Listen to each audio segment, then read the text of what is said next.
Hello my fellow slimes, this is Zacho, aka the Slime King, and we're back with another Slime Isekai video. In today's video we're simply just going to talk about whether or not you should summon for the new Milim.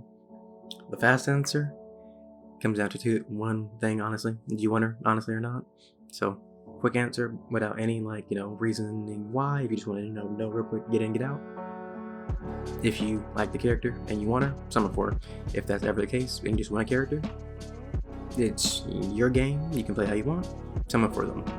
That being said, if you just want them just because of that, and you summon for them just because of that, and you don't get them, it becomes one of those oh well situations because it's a gacha game. There's a possibility that you get nothing.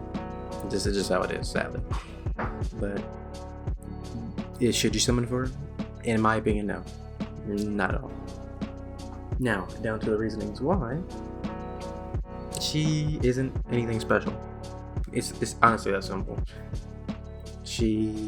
Let's just pull it up real quick. So as you can see, she's a magic attacker, dark. She changes orbs and increases crit resistance, and also boosts her own crit resistance. And you might think, oh, this is good for the current, predator battle going on, but there's many factors simply because, one, Cryptus is light, so dark does help, but he takes more damage from physical, so her being magic doesn't help that much. And yes, he does increase the his crit damage, I believe. Let's just switch over to that real quick, or here, just have it in front of us. And as you can see, actually, I already beat all of it, and I don't have her. So for that reason, you don't need her to beat it. But let's just bring it up. So the funniest thing so far, he can't be stunned, because you're like, oh, you're trying to stun anything? Let's stop that right now. But yeah, he's weak to physical, she's magical, so there's that. He does boost, his critical damage, but she only, increases crit resistance by 40%. There's two characters who do the same thing at the same percentage, which are 4 stars. Which one is the light Benimaru, and the other one is the water Gabiru, I believe. I'm just switching over to pull them up real quick. Right here. Yep, see? Increases all allies' critical resistance by 40%. Exact amount as Milim. And then the other one is the Benimaru. Let's pull them up. It's the exact same skill. So if the crit damage is really that big of a problem for you, you have these alternatives.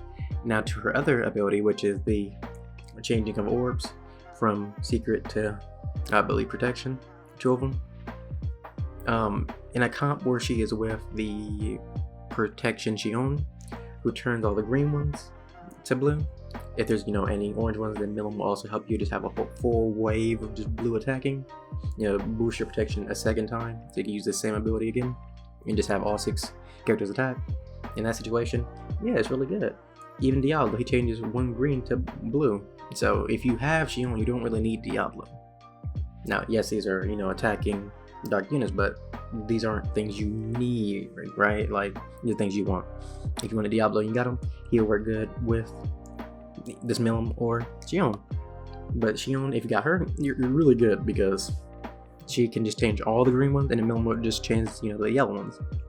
So in that case, those two will be good together. But even then, there's other orb changers other than Diablo and Shion, the new ones that came out. There's also Brett, who's a dark character, but also magical. So then again, you honestly wouldn't be using them in this instance either, which is, weird. So when it comes down to whether or not you should summon for Milim, honestly, no. Because one, she's not a needed character for the event, and she's not crazy by any means. Like, this isn't like a game-breaking unit or somebody you need to have. In my opinion, it's just a situation where they're just trying to get characters out. Like, just to have all these base form of characters out. You might say, oh, they have a, base form Milim. But what I mean is all the variants of characters.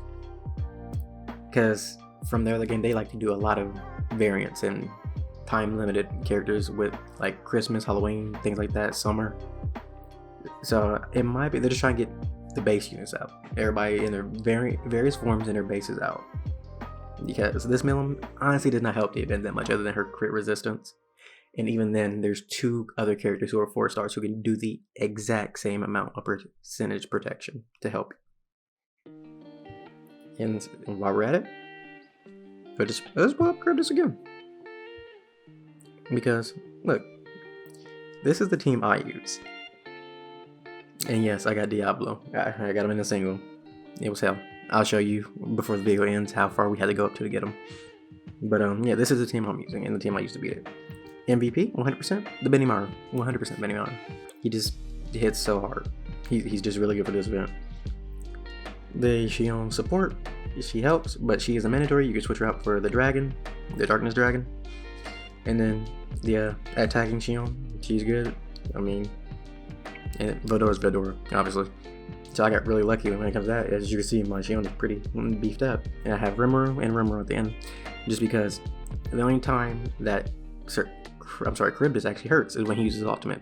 I have the blue one just to decrease his secret art gauge and to heal me if I really need it. And then I have Rimuru just for the damage buff. Just to do as much damage as possible, just to get that meter filled up and just to end the mission as quickly as possible. So, yeah, you don't need Milim for this event, so don't stress about getting her. If you want her, only summon if you want her. That is the only reason you would summon for her, is if you want this character. And lastly, let's just pull this up as well. This pack, honestly, compared to what you usually get, it's pretty good. You get guaranteed 5-star of 1 or 2 Beretta or Xion. And if you get Xion, you're pretty good for this event. I'm not saying you should buy it, but if you want to, support the game and you have the money to, and you just want, and you're going to do summons regardless, and you're going to summon, you're going to pay for those summons, you might as well buy the pack, because when you'll get more than you would from just buying it regularly, and you also get a guaranteed 5-star that could help you with the event. And lastly, like I said, I'll show y'all how far it took me to get Veldora. No, it says 118. I actually got him at 150. So it took me 115 summons, or summons in general. So yeah, took quite some time. But yeah, other than that, yeah, have a good one. See you on the next one. Like, comment, subscribe, all that good stuff. And yeah, have a good one, everybody. Bye-bye.